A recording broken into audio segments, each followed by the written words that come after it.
uang, kata Oma, dan tidak ada apa-apa. Dan Oma berbuat ini karena kehilangan tante adik, seperti itu. Dan Oma bilang bahwa daripada saya bersedih kehilangan anak saya, lebih baik saya membuat adik bahagia di surga melihat ibunya menolong jutaan orang di Indonesia dengan memberikan 119 yayasan. Assalamualaikum warahmatullahi wabarakatuh. Terima kasih banyak Tante Maria. Kami sudah diundang ke sini. Om Agus, Om Kiflan, Tante, Om Narko, Om Muli. Iya Tante Kiflan barusan udah. Senang sekali saya dapat bertemu lagi. Jadi sedih juga. Ingat dulu Om Agus selalu bersama Mama dan Papa. Om Kiflan juga sampai terakhir Papa sebelum meninggal tetap selalu WhatsAppan sama Papa ya Om. Selalu datang ke sini dulu, semuanya kenangan untuk kami. Mungkin saya dan adik saya Marina, Dimas, kami semua, maaf kalau agak melo, kami semua tinggal di sini dari kami kecil sampai kami menikah, sampai akhirnya ini dibuat menjadi museum. Kami tinggal bersama Opa dan Oma. Mungkin kalau untuk perjuangan Opa itu dari Om Agus, dari Om Kiflan, semua udah lebih tahu lah, dan tadi sudah dijelaskan. Mungkin kalau kami lebih ke kenangan bersama Opa dan Oma. Kalau alhamdulillah ya Naya, kami ini sangat bangga menjadi cucu beliau, jadi cucu Oma. Bukan karena jabatan atau apapun, karena kami mempunyai kakek nenek, ayah ibu yang luar biasa menyayangi kami, luar biasa membimbing kami dalam kasih sayang yang kita tiap hari bersama-sama di rumah ini akan selalu bersama. Apa ya nah, seperti Opa. Opa itu bukan orang yang bukan sosok yang gimana ya, yang ekspresif, bukan. Tapi Opa adalah kakek penyayang, kakek contoh yang luar biasa untuk kami. Setiap subuh kami dibanguni, apapun juga, setiap subuh Opa pasti akan datang ke kamar kami, karena kamar kami itu pas di samping kamar Opa. Kebetulan kalau Marina tidurnya di tengah-tengah Opa Oma karena dia penakut. Jadi Opa akan bangun dan ayo coba bangun untuk subuh bersama. Kalau sampai kita nggak mau bangun itu Opa seumur hidup tidak pernah marah dengan kami. Jadi Opa hanya buka jendela besar-besar, karena jendela di sini kan gede. Opa hanya bilang, kalian untuk orang lain kalian bisa bela-belain. Untuk menghadap Allah cuma 5 menit, kok susah sekali. Itu kami pasti langsung berdiri, langsung ambil air wudhu. Jangan begitu aja. Jadi Opa tidak pernah memarahi dan tidak pernah ini. Dan untuk kebersamaan keluarga, kami itu diwajibkan untuk makan bersama di ruang tengah. Itu selalu makan siang dan makan malam harus sama-sama. Di situ kami bisa menceritakan apapun kepada Opa, Oma, Papa, Mama. Kita bisa berdiskusi apapun. Kita sangat terbuka. Dan yang tadi saya itu tidak bisa lupa dengan adik-adik. Kami itu selalu harus mijit Opa ya, berempat gantian. Terus Opa itu kan cucunya semua perempuan. Opa sendiri kan tentara. Kadang-kadang ini nanti yang menang dapat uang 1.000 gitu. Ayo kita lomba panco, ada aja seperti itulah gitu. Kalau Opa kenapa? Katanya mahal banget, padahal cuma 5.000. Oh iya, Opa itu tidak pernah mengenal uang. Jadi kadang tukang cukur 5.000 itu Opa bilang mahal. Tapi kalau ada orang datang ke sini minta uang atau minta sumbangan, Opa tuh bisa, Edi tolong ambil itu dong, dompet Opa. Nanti berapapun yang ada di dompet Opa itu Opa kasih. Itu opa ya, gitu. Dan yang paling kita nggak bisa lupa kalau opa diundang kemana-mana. Dulu kan opa di perguruan Cikini atau di Cutmutia apa di mana, itu selalu dapat berkat atau dapat makanan apa? Makanan kayak nasi kotak apa apapun. Atau opa pernah dapat dari sate ya nak ya. Sate itu ada 10. Nah opa ditanya biasanya, Pak Nas kok nggak dimakan? Itu bukan karena opa sombong atau opa nggak mau makan, tapi itu opa bawa pulang, nanti akan dimakan bersama kami. Nanti opa akan panggil kita berempat dengan bangga tuh, ini opa bawa makanan pulang gitu, karena opa kan nggak pernah kemana-mana gitu. Terus nanti satenya itu 2 buat saya, 2 buat Ica, 2 buat Ina, 2 buat Vita, dan 2 buat opa. Jadi seperti itu apa opa kepada kami. Dan kalau Oma itu adalah sosok paling kuat dan luar biasa. Oma yang mengurus kebutuhan rumah tangga kami. Ya dengan mama juga. Oma itu tiap pagi bangun itu akan membuatkan sarapan untuk kita semua sebelum kita sekolah ya nah. Dibikinkan roti, dan bukan kita aja yang dibikinkan, itu juga karyawan-karyawan semuanya itu dibikinkan roti sama Oma dan dapat jatah semuanya gitu. Dan pagi-pagi Opa dan Oma itu selalu di kebun juga siram tanaman, apa Opa juga punya kebun sayur sendiri gitu. Jadi iya, dan Oma itu selalu meminta kami untuk, jadi kalau dulu kehidupan kami juga tidak pernah bermewah-mewah. Jadi kalau misalnya liburan, teman-teman pergi ke luar negeri atau jalan-jalan, Oma akan meminta kami untuk ke panti asuhan untuk menjadi volunteer. Dari pagi kami ditaruh sampai sore, nanti baru kami dijemput lagi sama supir. Itu kami ikut mengurus di panti asuhan. Jadi untuk saya dulu mungkin aduh kok kita nggak bisa jalan-jalan, tapi ada waktunya nanti kita jalan-jalan. Atau di sini pun karena halaman yang luas dan yang lain-lain, itu biasanya teman-teman kami main di sini. Atau dulu kami karyawan di sini banyak, PRT juga banyak, yang anak-anaknya itu adalah seumur kami. Jadi mereka pun ayah-ayahnya kalau sedang liburan, anak-anaknya itu boleh dibawa ke sini dan main sama kami, nginep di rumah. Sampai kami juga, jadi alhamdulillah apa yang diajarkan dari opa oma, papa mama semua sampai besar ini, kok kami rasanya mau di era apapun kami nyaman-nyaman aja gitu, karena nggak pernah ada hal yang gimana ya, yang bikin kami harus jadi stres atau nggak ada gitu. Dan opa dan oma itu selalu bilang, kalau kamu lagi ada masalah jangan pernah lari atau jangan pernah kamu jalan-jalan keluar, karena itu masalah tidak akan pernah selesai. Datang di rumah aja, kamu wudhu, kamu sholat, kamu zikir, itu seperti itu, kami diajarkan seperti itu. Mungkin Marina juga banyak kenangannya, ini saya kasih sama adik saya. Assalamualaikum warahmatullahi wabarakatuh.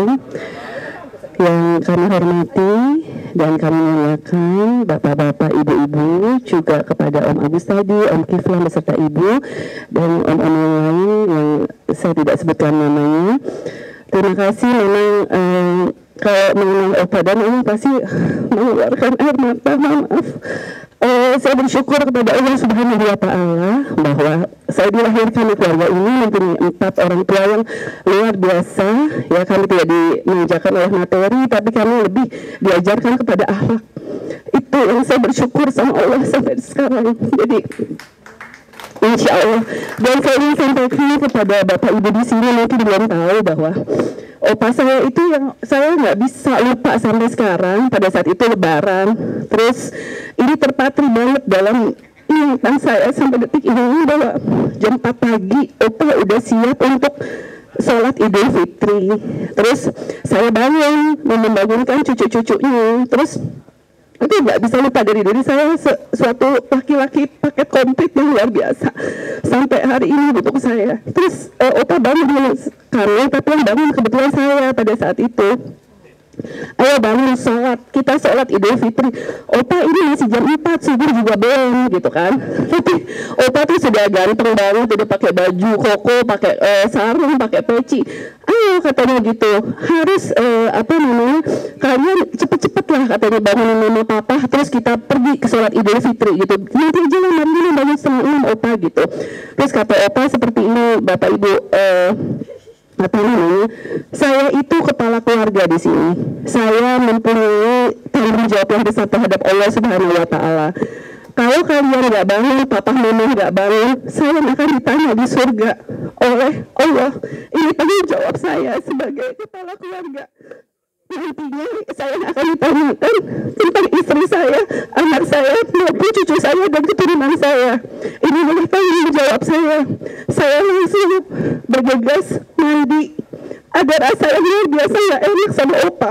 Ketika opa bilang itu terhadap saya sampai ya Allah Tuhan, maksudnya ini benar-benar luar biasa. Terus opa bilang ini tanggung jawab ini tanggung jawab saya, dan ini tanggung jawab saya terhadap Allah mengajak kamu hari ini untuk sholat segera. Iya opa, begitu. Yang kedua adalah setiap sholat opa selalu ingin berjamaah. Imamnya adalah ART di rumah kami. Dan pernah ada tentara lewat di sini, penjaganya Pak Harto. Itu saya ingat banget, ada saya di saat itu.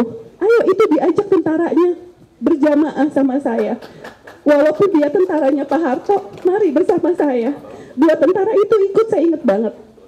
Dan setiap opa sholat itu pasti mendoakan negara ini panjang banget. Sampai saya juga bingung kalau lagi doa gitu ya. Untuk kesejahteraan sosial negara ini, ideologi ini, untuk Undang-Undang Dasar 45 sebagai seperti itu. Dan itu setiap hari opa mendoakan negara ini sampai sebegitunya. Walaupun opa pada saat itu dicekal atau opa difitnah, tapi opa tetap semangat untuk negara ini, membuat buku dan sebagainya bersama oma yang juga luar biasa Banda. Terus saya juga lihat oma saya memakai kekuasaan suaminya di saat menjabat, izin kepada suaminya untuk mensejahterakan negara ini lewat kegiatan sosial. Itu yang luar biasa, yang saya sampai sekarang salut sama oma, sampai mendapatkan maksasa saya di tahun 1983 dan penghargaan lain dari negara lain.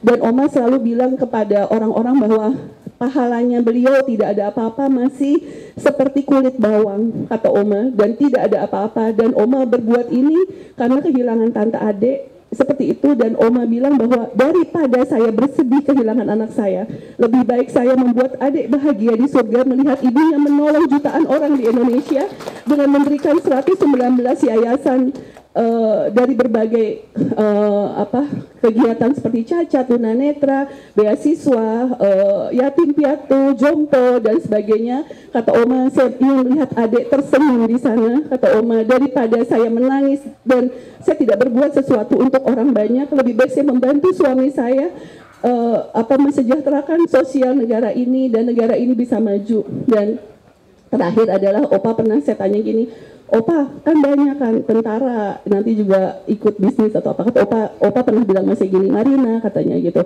cucu saya harus tahu katanya gitu Pak, cucu saya harus tahu dan kamu harus ingat ini katanya, saya adalah seorang militer sejati kata opa gitu. Saya benar-benar seorang militer kata opa, dan saya tidak memerlukan apa-apa kata opa, saya hanya memerlukan ridho Allah kata opa. Dan idolanya opa kebetulan adalah Nabi Muhammad SAW. Itu aja sih tante om. Jadi uang-uangnya opa juga kalau kita buka lacinya itu ada amplop-amplop yatim piatu, ya kan. Terus udah gitu sodako kesini sodako kesini, kita juga mau ngambilin juga bingung kan, kita suka minta uang. Opa yang mana nih yang boleh, katanya jangan, itu semua buat masjid, belum saja saya harus mualafkan orang tiap hari Jumat di Masjid Cutmutia.